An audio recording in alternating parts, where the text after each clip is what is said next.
Good morning and welcome back to the channel. We got a lot of good talent within this frame. In the future, as we know, at this point, we don't know what's going to tomorrow bring. One thing that a lot of these guys have portrayed, follow a lot of them on Instagram as well as Twitter, and there's a lot of hope behind this, as well as a new chapter being turned for a lot of these gentlemen. I would say a good half of these guys, they're still in their prime. They have at least 10, 15, who knows, 20 years more. Kurt Angle, yeah, he's towards the end of it all. If he is going to go back into the WWE or not in the wrestling industry, it's not going to be to wrestle. If it is, he'll have to find the perfect opponent, and it's going to be more something that's going to be for backstage for him. Obviously, dude still needs a job, and it sucks, dude, because out of all-time greats, like you talk about, like within the top 5, Kurt Angle fit that bill, and he was there for so many years. As far as Rusev over here, it's going to continue, man. Rusev Day will be a Rusev Day, whether it's tomorrow, Friday. Wait, today is Friday. But what I'm saying here is that Rusev, he's got a bright future ahead of him. When it comes to AEW, they don't have a lot of big men. I feel like him and Luke Gallows would really just tie in with the division. They would really help out, just, bulking up, bringing in bigger dudes. Of course, Carl Anderson, it's a package deal. Bringing the club, or actually the original club that is going over there, will be tying in with part of the Bullet Club.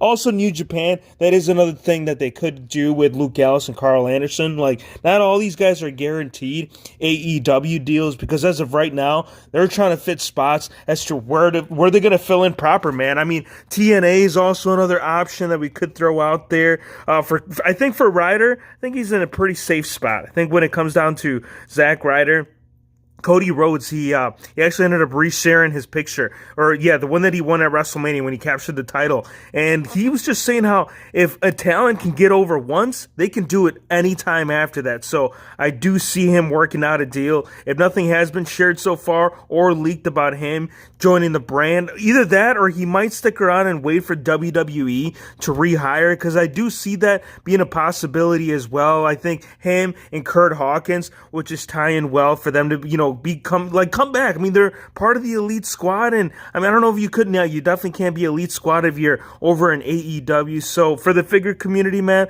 I really hope that things play out, and hopefully Sarah Logan too, she finds a spot. I think the women's division in AEW could really help out. Like, she could really help that out, because as we all know, man, like it's a development process. It's what it is right now. Drake Maverick, dude, this guy's got talent in more ways than one. We've seen him do, in-ring competition, 24/7 champ, that whole run. He had some great stuff with that, but then he's also great on the mic, and he also did 205 Live. He was the general manager there for a good while, so I think Drake Maverick could get a pretty good role back into TNA. I think him and EC3, that could be the return back of TNA. I don't know. I feel like that would be a downgrade, though, if he was to go back to TNA. I think EC3, I don't know, it wouldn't play out the same way that it did. Now for Heath Slater, this is going to tie in very similar with some of the rest. Like, they would have to be rehired, or they would have to find a spot in the indie scene. And indie scene right now, it is struggling bad. Like, if you thought WWE was doing bad down in the indies, man, it's not a good thing. But I think that's where a lot of these guys will eventually go down there if they can't find anything. That kind of applies to No Way Jose. The Colognes, they already still have stuff going on. I know you guys can barely see them. They're kind of creeping back here, but they actually already have some going down there in their own homeland. So they are staying busy, and it is wrestling. And I'm sure that, like, as far as like them being able to use or be utilized properly, it's going to play out so much better down there. Now for Aiden English, he could do commentary again. I think Aiden English would benefit commentary.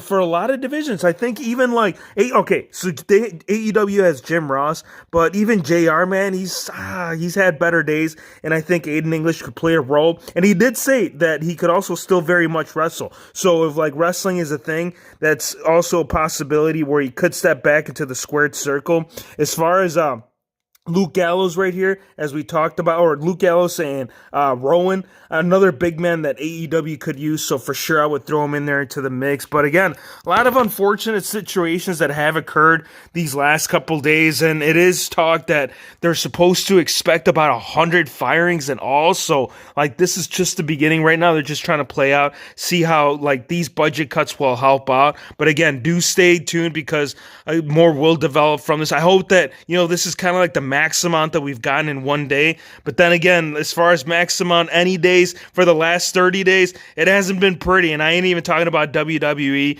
but we know the whole reason that this had occurred to begin with was due to the COVID or coronavirus. Your thoughts, man? Let me know how you guys feel. Which superstars would you guys wished stuck around? Like, I mean, I feel like a good handful of these could have still played important roles, within WWE, but at the same time, a lot of wasted talent all at once. I want to thank you guys for watching. Be sure to hit the subscribe button if you're new to the channel, and we'll see you on the next one.